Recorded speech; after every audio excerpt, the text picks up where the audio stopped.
In the wake of a sudden and heartbreaking loss, Erika Kirk stood before a nation. Her husband, Charlie Kirk, a leading voice for faith, family, and young people in the conservative movement, was gone. The world watched, stunned. But on that Friday evening, Erika spoke. From the Turning Point USA headquarters, her voice trembled with sorrow, yet beneath it, there was strength, a resolve that captured every heart listening. She began by thanking those who had come through when tragedy struck.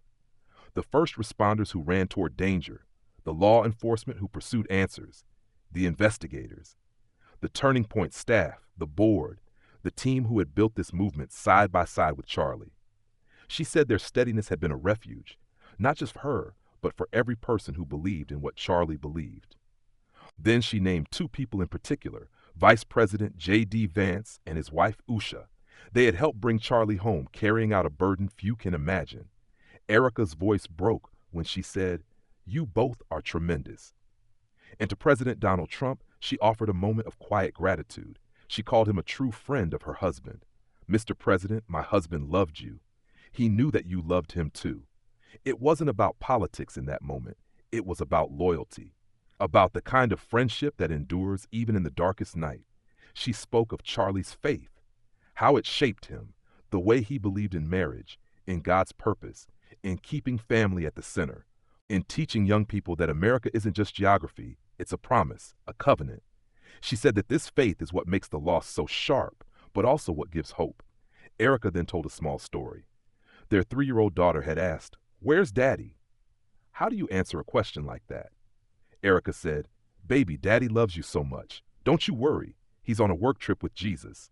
It was tender, heartbreaking, real. In that moment, standing before the country, Erika was more than a widow speaking. She was a mother, a friend, a keeper of legacy. She vowed then, Charlie's work would not end. Every campus tour, every podcast, every America Fest. She declared that his mission would continue, louder, stronger, greater than ever before, and she asked all of America to be part of that. She ended this first part of her speech with eyes full of tears and a voice full of promise. "No one will ever forget my husband's name. I will make sure of it." Yet even as she said it, you could feel there was more to come, something deeper, about love, sacrifice, and what it means to carry on when everything seems lost. When Erika continued, the room grew quieter still. She began to speak not only as a wife, but as a woman of deep faith. She reminded everyone that Charlie's life had never been about fame or recognition. It was about obedience, obedience to God's calling, to the mission of raising up the next generation of leaders, and to the belief that America's best days are not behind us. Her voice steadied as she explained how Charlie approached every challenge. He faced opposition with courage, never shrinking back when the stakes were high. He poured himself into Turning Point USA because he knew the future of the nation depended on young people who were willing to stand boldly for truth. Erika said, "Charlie believed that courage is contagious, and now it is our turn to be courageous." She thanked the young men and women who had sent thousands of messages since his passing, sharing how Charlie had changed their lives. Some said he gave them the confidence to start a campus chapter. Others wrote that his words brought them back to their faith or gave them hope when they felt alone. Erika said she read those notes late at night after putting the children to bed, and they reminded her that Charlie's legacy was alive in each of them. Then she looked at her children sitting in the front row, 2 little faces, wide-eyed, trying to understand a world without their father. Erika spoke of her vow to stay strong for them, to raise them in the same values Charlie had lived: faith, hard work, love of country, and a fearless defense of truth. She said, "They will grow up knowing their father was a man of courage, and they will grow up seeing that their mother chose strength over despair." Her words turned the grief in the room into something else, something higher. A call to stand together, a call to build what Charlie had started. And just when it felt the moment couldn't grow heavier, Erika shifted again, preparing to reveal the most personal memories of their life together, the ones that defined who Charlie was beyond the stage and the headlines. Erika's eyes softened as she turned from the crowd to her memories. She spoke of Charlie not as the leader everyone saw on television, but as the husband she shared quiet mornings with, and the father who made his children laugh until they squealed. She painted a picture of a man who was larger than life on stage, but gentle and steady at home. She remembered how Charlie loved to sneak moments of joy into ordinary days, how he would hold their son in one arm and flip pancakes with the other, how he would sing silly songs just to make their daughter giggle. Erika said, "It was in those small hidden moments that I saw the truest side of him. That's where his heart lived." She spoke of their marriage, of the promises they had made before God, and of the way Charlie always reminded her that family came before everything else. Even during his busiest days, flying from one state to another, he would stop to call and pray with her before she went to sleep. She said those prayers carried her then, and they carry her now. The room seemed to lean closer as she described how deeply Charlie believed in the American family, not as an abstract idea, but as a living foundation, one household at a time, building the strength of a nation.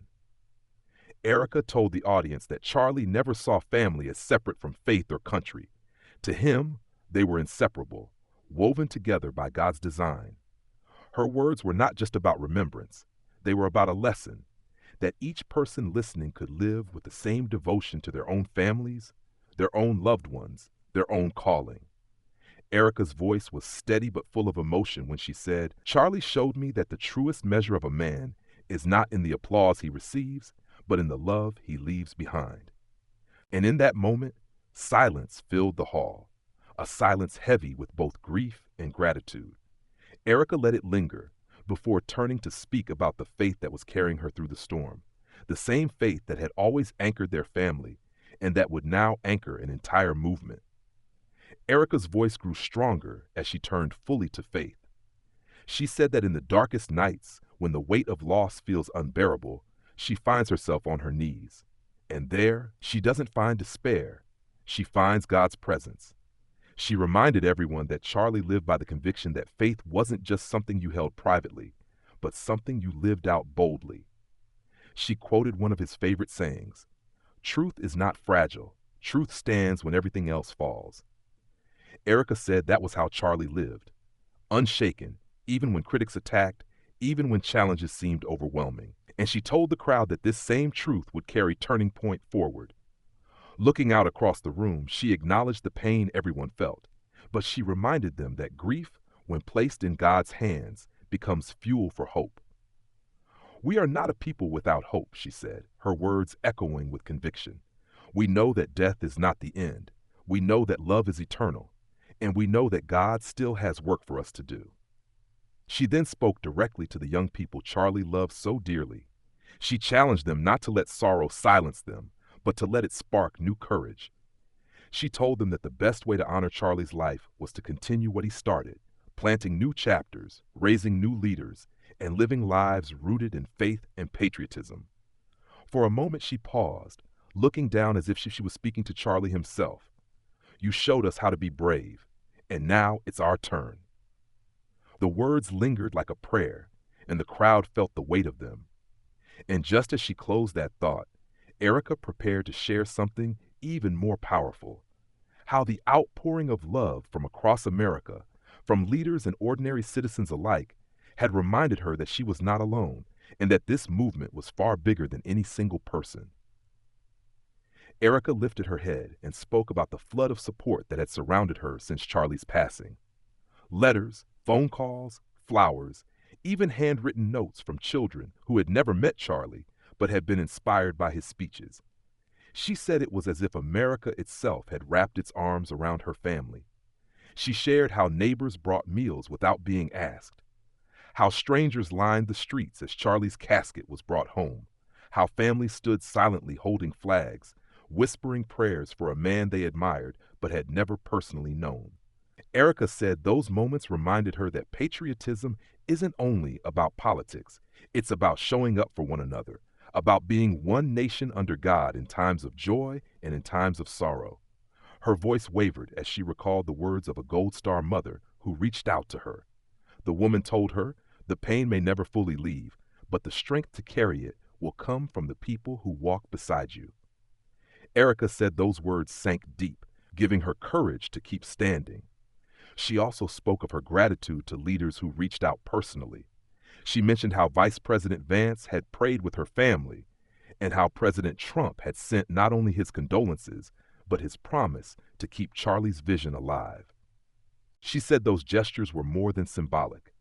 They were proof that in the conservative family, loyalty runs deep and no one is left to face hardship alone. As she spoke, you could feel the unity in the room growing. Republicans of every age, every background, were reminded that they were part of something bigger, a family bound together by faith, by shared values, and by the love of country. And then Erika's tone shifted once again. She began to speak of the mission, not just remembering Charlie, but carrying his torch forward, igniting a movement that would only grow stronger in the days ahead. Erika's words turned from gratitude to determination. She looked out at the Turning Point staff, the students, the supporters who had gathered, and told them plainly, Charlie's mission will not stop with his passing. It will multiply. She described how, even in the short time since his death, new Turning Point USA chapters had been forming across the country. Students were stepping forward to lead, inspired not by despair, but by the conviction that Charlie's dream was theirs to carry. Erika said she had read messages from young leaders in small towns and big cities alike, declaring that they would open their schools, their churches, and their communities to this movement of faith and patriotism. She spoke of how Charlie often reminded her that the strength of America didn't come from Washington, but from its people, from ordinary men and women who chose courage over silence. She told the audience, that same courage is alive in you. I see it, and I will keep seeing it as long as I breathe. Then her voice turned personal again. She said she had wrestled with whether she could continue Charlie's work while also being a full-time mother. But she remembered how Charlie always encouraged her to step boldly into her own calling. You are stronger than you know, he would tell her. And now, with tears in her eyes, she repeated those words back to the crowd, as if speaking both to herself and to every person listening. The room stirred with applause, but Erika didn't pause long. She leaned forward and spoke with conviction. Charlie planted seeds. It's our job to water them, to grow them into something so much larger than one man could ever do alone. Her message was clear. This wasn't just a tribute. It was a charge, a calling to every person present and to the millions beyond that hall to make sure that the work of faith, family, and freedom would blaze on. And as her words settled, Erika prepared to open her heart even further, to talk about the cost of carrying that mission, the weight of grief, and the strength she draws each day to keep walking forward. Erika's tone softened again, and she allowed herself to be vulnerable.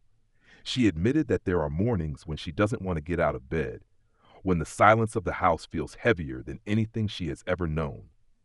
She said that grief is not something you conquer in a single moment. It's something you carry, step by step, trusting God to give you strength for just one more day. She shared how her children have become her greatest motivation. When her son crawls into her lap, when her daughter asks her to read a bedtime story, she feels Charlie's presence living on through them. She said, they will never stop needing their mother to be strong, and I will never stop showing them that strength comes from faith. Then Erika spoke of the example she hopes to set, not only for her children, but for every young American watching. She said she wants them to see that it is possible to endure heartbreak without losing hope, to walk through sorrow without surrendering joy. I want my kids to grow up knowing that the darkest chapters can still be filled with light, she said. The audience listened in stillness as she confessed that the weight she bears is real, but so is the grace that carries her. And in that grace, she sees her path forward, a path not only to honor Charlie's name, but to live in such a way that his mission will echo for generations. And then, with her voice steady once more, Erika began to prepare her closing words. Words not just of remembrance or gratitude, but of challenge. A call to everyone listening to rise up, to stand together, and to keep building the America that Charlie so fiercely believed in. Erika's closing words carried the weight of finality, but also the spark of a new beginning. She stood tall, her voice steady, and said, "This is not the end of Charlie's story.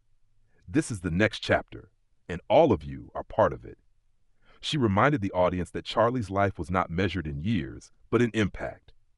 In the countless young leaders he mentored, in the families he inspired to put faith first, in the courage he ignited in people who might never have spoken up without his example. That legacy is now in our hands, she declared.